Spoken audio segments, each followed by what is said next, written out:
I have no fucking idea what the hell I've just watched.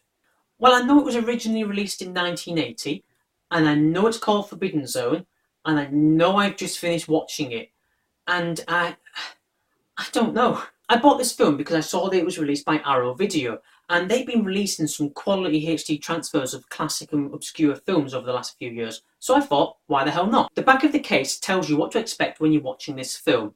It says you've got a bizarre world of frog butlers, topless princesses, machine gun toting teachers, eccentric dwarfs, their demonic wives, and the devil himself. You've never seen anything like it.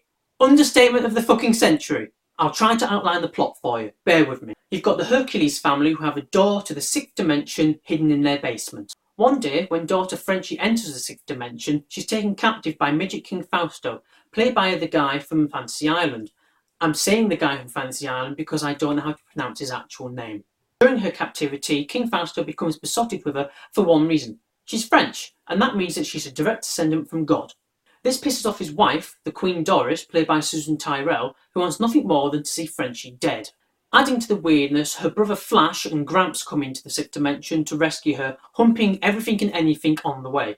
Now I'm going to leave the plot there, not for fear of giving away spoilers, but because I can actually feel my brain liquefying and dribbling out my ears. Now I should point out that this film is a musical. And how do you go about making a weird film into a weird musical? By making it an Oingo Boingo musical!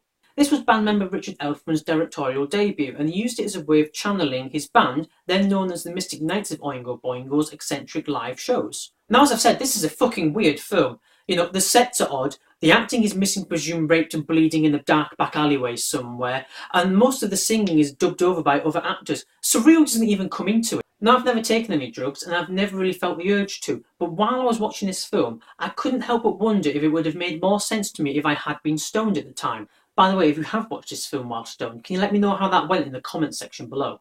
On the Blu-ray version I've got, it came with the original black and white version and the digitally colorized version. And I don't know why I did it, but I watched both in quick succession. And to me, I think the colorized version works better.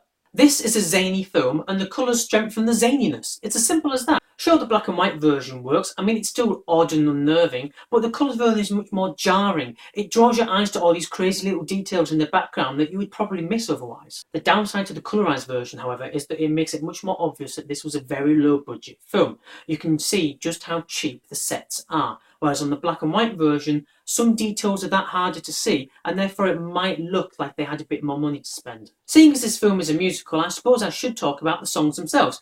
And whereas some of them were kind of catchy, I couldn't for the life of me repeat a single line from one of them to you.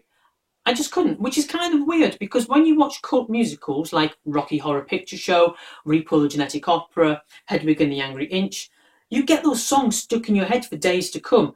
Even a little bit of it will stay in there, but in this case, at least not for me, I can't remember a single one of them.